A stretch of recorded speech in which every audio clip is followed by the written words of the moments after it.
এইখন ভাৰতবৰ্ষত এনে এগৰাকী প্ৰধানমন্ত্ৰীও আছিল যিগৰাকী প্ৰধানমন্ত্ৰীয়ে এদিন তেওঁ এখন এম্বাছাডাৰ গাড়ী কিনিবৰ কাৰণে বেংকৰ পৰা লোন লৈছিলে।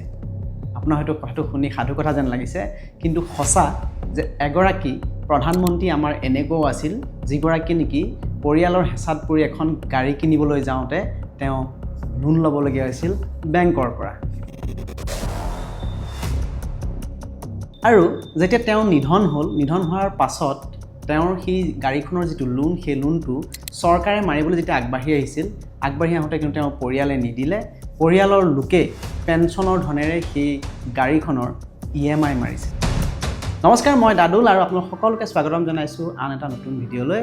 অলপতে এটা ৱেবছাইট ভিজিট কৰোঁতে এটা ষ্টৰি পালোঁ, যিটো ষ্টৰি সঁচাকৈ মোৰ বৰ ভাল লাগিলে আৰু ভাবিলোঁ যে ষ্টৰিটো আপোনালোকৰ লগতো শ্বেয়াৰ কৰোঁ। আৰু ষ্টৰিটোৰ বিষয়ে আপোনালোকে জানিলেও এটা অনুমান কৰিব পাৰিব যে যিখন ভাৰতবৰ্ষত এটা প্ৰবাদ আছে যে ধনৱান টকা পইচা থকা লোকসকলৰ বাবেহে কেৱল ৰাজনীতি, কিন্তু সেইখন ভাৰতবৰ্ষতে এনেকুৱা এগৰাকী প্ৰধানমন্ত্ৰীয়ে আমাক শাসন কৰি গৈছিলে, যিগৰাকী প্ৰধানমন্ত্ৰীৰ এখন নিজা গাড়ী নাছিলে আৰু এখন নিজা গাড়ী কিনিবলৈ যাওঁতে তেওঁ বেংকৰ পৰা লোন ল'বলগীয়া হৈছিল। নাম তেওঁৰ লাল বাহাদুৰ শাস্ত্ৰী। স্বাধীন ভাৰতৰ দ্বিতীয়গৰাকী প্ৰধানমন্ত্ৰী লাল বাহাদুৰ শাস্ত্ৰীৰ এই কাহিনীটো আশা কৰোঁ আপোনালোক সকলোৱে ভাল লাগিব। জৱাহৰলাল নেহৰুৰ পিছত লাল বাহাদুৰ শাস্ত্ৰীয়ে প্ৰধানমন্ত্ৰীৰ দায়িত্ব লোৱাৰ পাছত তেওঁৰ হাতত এখন গাড়ী নাছিলে। অৱশ্যে তেওঁৰ হাতত চৰকাৰী গাড়ী আছিলে, কিন্তু তেওঁ সেই চৰকাৰী গাড়ীবোৰ সিমান ব্যৱহাৰ কৰা নাছিলে। তাৰ প্ৰতি লক্ষ্য ৰাখিয়ে পৰিয়ালৰ মানুহেও তেওঁৰ ওপৰত হেঁচা দিছিল যে এখন নিজা গাড়ী কিনিব লাগে। পৰিয়ালে বহু হেঁচা দিয়াৰ পাছত অৱশেষত লাল বাহাদুৰ শাস্ত্ৰী মান্তি হ'ল যে তেওঁলোকে এখন গাড়ী কিনিব। কিন্তু গাড়ী কিনিবলৈ যাবহে তেওঁৰ হাতত গাড়ী কিনাৰ বাবে পৰ্যাপ্ত পৰিমাণৰ ধন নাই। সেয়েহে তেওঁ সিদ্ধান্ত ল'লে যে বেংকৰ পৰা এটা লোন লোৱা আৰু সেই গাড়ীখন কিনিব তেওঁ লোনৰ ধনেৰে।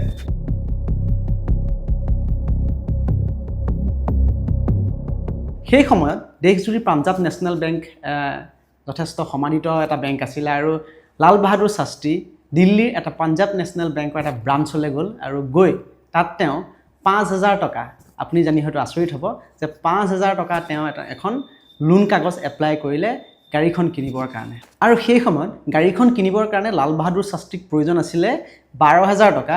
গতিকে তেওঁৰ হাতত 12,000 টকা নাছিল।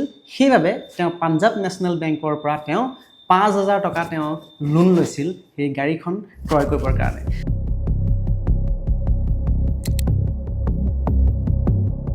লোনৰ কাম কাজ শেষ হোৱাৰ পাছত লাল বাহাদুৰ শাস্ত্ৰীয়ে সেই বেংক বিষয়াগৰাকীক সুধিছিল যে তেওঁ যি নিয়ম অনুসৰি আহি এই 5,000 টকাটো তেওঁ লোন হিচাপে অৰ্থাৎ ঋণ হিচাপে পাইছে, সেই ঋণ অন্যান্য সাধাৰণ জনতাই পায় নে নাপায়। তেতিয়া সেই বেংক বিষয়াগৰাকীয়ে কৈছিলে পায় বুলি। আৰু তাৰ পাছত লাল বাহাদুৰ শাস্ত্ৰীয়ে সেই বেংক বিষয়াগৰাকীক কৈ থৈ গৈছিল, যিদৰে মই যি নিয়ম অনুসৰি আহি এই 5,000 টকা ঋণ পাইছোঁ, ঠিক সেইদৰে প্ৰতিগৰাকী সাধাৰণ নাগৰিকেও এইদৰে ঋণ পাব লাগিব। কিন্তু দুখৰ কথা যে গাড়ীখন কিনা এবছৰৰ পিছতেই লাল বাহাদুৰ শাস্ত্ৰীৰ দেহাৱসান হয়। লাল বাহাদুৰ শাস্ত্ৰীৰ দেহাৱসান হোৱাৰ পাছতে ইন্দিৰা গান্ধী প্ৰধানমন্ত্ৰী হ'ল। ইন্দিৰা গান্ধীয়ে এদিন সেই কথাটো গম পালে যে পূৰ্বৰ যিগৰাকী প্ৰধানমন্ত্ৰী, সেই প্ৰধানমন্ত্ৰীগৰাকীৰ পৰিয়ালৰ ওপৰত 5,000 টকাৰ এটা ঋণ আছে। ইন্দিৰা গান্ধীয়ে এদিন লাল বাহাদুৰ শাস্ত্ৰীৰ ঘৰলৈ গৈ পৰিয়ালৰ ওচৰত অনুৰোধ জনালে যে গাড়ীখনৰ বাবদ যিটো ঋণ আছে, যিটো লোন আছে, সেই লোনটো চৰকাৰী ধনেৰে মাফ কৰি দিব। কিন্তু সেই সময়ত আপুনি জানি আচৰিত হ'ব যে তেখেতৰ পত্নী আৰু তেখেতৰ পৰিয়ালে ইন্দিৰা গান্ধীৰ সেই যিটো প্ৰস্তাৱ, সেই প্ৰস্তাৱটো কিন্তু সম্পূৰ্ণৰূপে নাকচ কৰিলে। তাৰ পাছত পৰিয়ালৰ লোকে লাল বাহাদুৰ শাস্ত্ৰীৰ যি পেঞ্চন, সেই পেঞ্চনৰ ধনেৰে সেই যিখন গাড়ী, সেই গাড়ীখনৰ 5,000 টকাৰ বেংকৰ লোনটো মাৰিলে। সঁচাকৈ যি সময়ত এষাৰ প্ৰবাদ আছে যে ভাৰতবৰ্ষৰ দৰে এখন দেশত টকা পইচা নহ'লে ৰাজনীতি কৰিব নোৱাৰি, সেইখন ভাৰতবৰ্ষতে লাল বাহাদুৰ শাস্ত্ৰীৰ দৰেও এগৰাকী প্ৰধানমন্ত্ৰী আছিল, যিগৰাকী প্ৰধানমন্ত্ৰীৰ আদৰ্শ সঁচাকৈয়ে বৰ্তমানৰ যিসকল ৰাজনৈতিক নেতাপালী নেতা আছে, সেই নেতাপালী নেতাসকলেও অনুকৰণ কৰিব লাগে। ঘটনাটো সঁচাকৈ ভাৰতৰ ৰাজনীতিত এটা বিৰল ঘটনা বুলি ক'লেও ভুল কোৱা নহ'ব। বাৰু যি নহওক, আপোনালোক সকলো ভালে থাকক, কুশলে থাকক।